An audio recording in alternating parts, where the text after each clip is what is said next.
नमस्कार मैत्रिणींनो, आज आपण घरीच अतिशय स्वादिष्ट खुसखुशीत आणि मऊ बालुशाही कशी करणार आहोत ते पहा।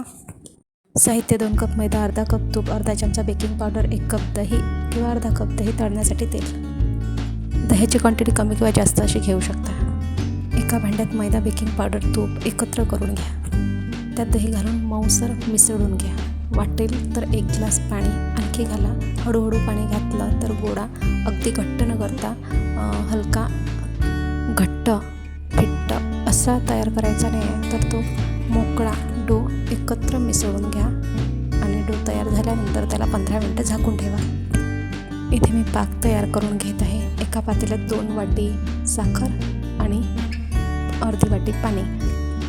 मंद आचेवर पाक तयार करून घ्या। पाक तयार करतानाच वेलची पूड वगैरे टाकून घेऊ शकता। एकीकडे तेल कोमट करायला ठेवलं आहे आणि कट अँड फोल्ड या मेथडने मी डो पुन्हा एकावर एक रचून घेत आहे, जेणे की आपल्या लेयर्स छान येतील।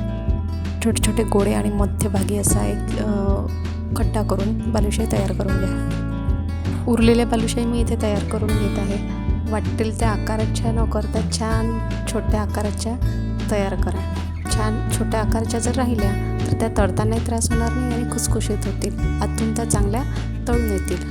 तळताना तेल खूप जास्त गरम करू नका, मंद आचेवर हळूवारपणे तळा। तळताना थोडा पेशन्स ठेवा, म्हणजे तळून छान होईल। गोल्डन ब्राऊन होईपर्यंत त्याला आपल्याला तळायचं आहे। इकडे मी उरलेल्या डोच्या पुन्हा काही बालुशाही तयार करून घेत आहे।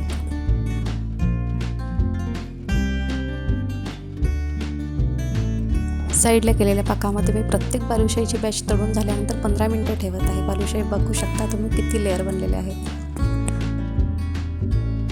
प्रत्येक बॅच आपल्याला फक्त 15 ते 20 मिनिटं ठेवायची, नंतर त्याला दुसऱ्या पातेल्यात काढून घ्यायची आहे।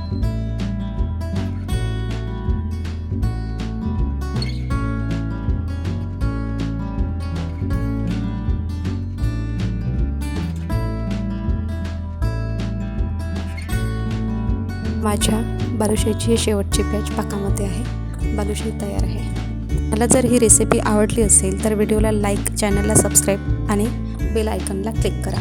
धन्यवाद।